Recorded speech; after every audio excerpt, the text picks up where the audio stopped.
Welcome back everybody to Extreme Off-Road Silly Bills, and today we're dealing with the 1996 Subaru SVX. Now this has 957 horsepower, 628 pounds-feet of torque from a 4-litre twin-turbocharged flat-6 engine. The car itself now weighs 3,055 pounds, still has its all-wheel drive system, but it now has off-road tyres and off-road suspension to go along with it. And it can only do 0 to 60 in 3.313 seconds, 0 to 105.823 seconds, and go to a top speed of 258 miles an hour. So there is a more powerful engine that we could have put in this car, as we have seen within the How Fast Will It Go episode featuring this vehicle, but I feel like some control is needed with this car, so we've downgraded it a little bit. But the fact is, it's still got over 700 extra horsepower than what it had originally. So that is still quite a lot of extra horsepower, and yeah, it's not really harmed the acceleration, launch and top speed all that much at all. Braking is fairly good as well. Off-road capability is pretty good for what is obviously a luxury coupe. Handling wise, always the main concern, but we have seen cars with that level of handling before that have done really rather quite well. So yeah, hopefully it won't be too much of an issue in that regard. So this is the 6th Subaru that we've had on this series so far. The fastest being the WRX STI ARX supercar, which is still in 56th place with a time of 3 minutes 17.439. So hopefully this can do a little bit better than that. If not, hopefully it at least matches it. So yeah, but I don't think this is as lightweight as that car is or was, and it's probably not quite suited for this kind of stuff either. But you never know. Cars can and have surprised us before in good and bad ways, so yeah, you never know with a car in this series. Literally a 50-50 chance of whether or not a car's going to be good, so yeah, keep your fingers crossed for this car, basically.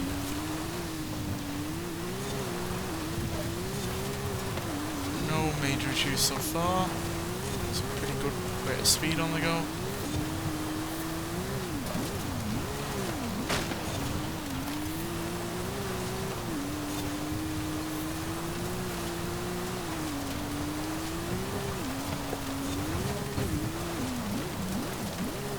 Obviously the all-wheel drive system is native to this car, so that shouldn't be an issue for it to deal with.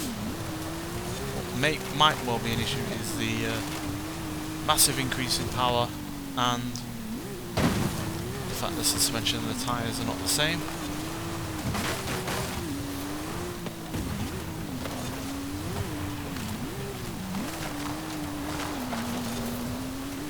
So far no major issues have crept up.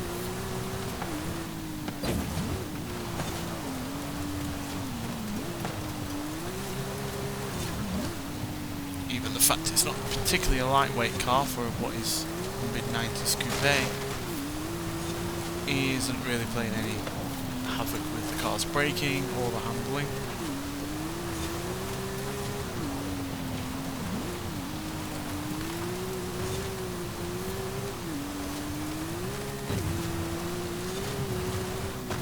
Doesn't seem the quickest in terms of gaining speed, but that's the only issue I can come up with this car at the moment.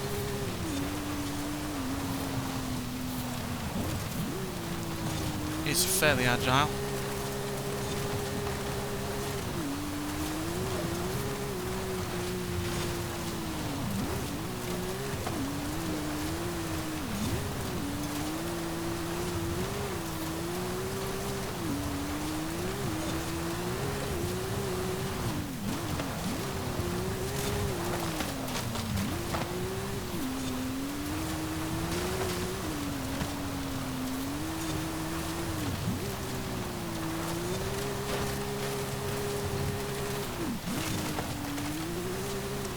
A little too soon there, just about got the checkpoint. Oh yeah, that's the first accident that we've had on this with this car. We have to rewind a couple of times, but we're all near the end of the lap, so we shouldn't really need to be using any more. Just going to come down on the brakes a little bit harder that time round to stop ourselves going off. It's not often that we need to rewind on a car on this series, but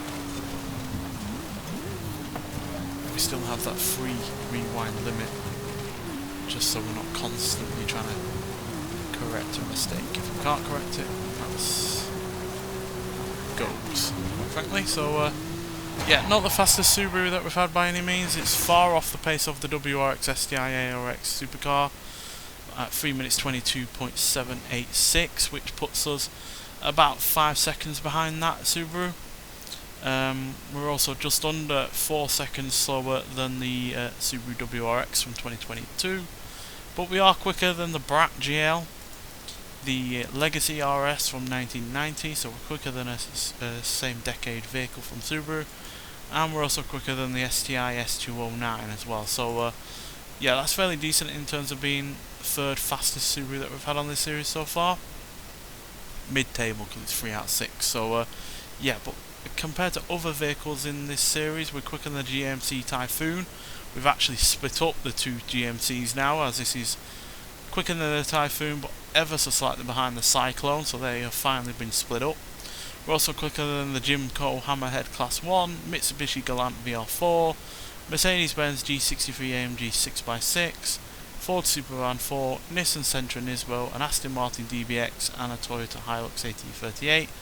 But we are also slightly slower than a Volkswagen Pickup LX, MG MG6 X-Power racing car, Ferrari SF90 Stradale, the Wuling Hongyang Mini EV Macaron, and the Lancia Delta HF Integrale Evo. So yeah, quicker than some same period kind of vehicles, as well as quicker than some more modern ones, but also slower than other same period vehicles and more modern ones as well. So yeah, it's about mid-table, to be honest.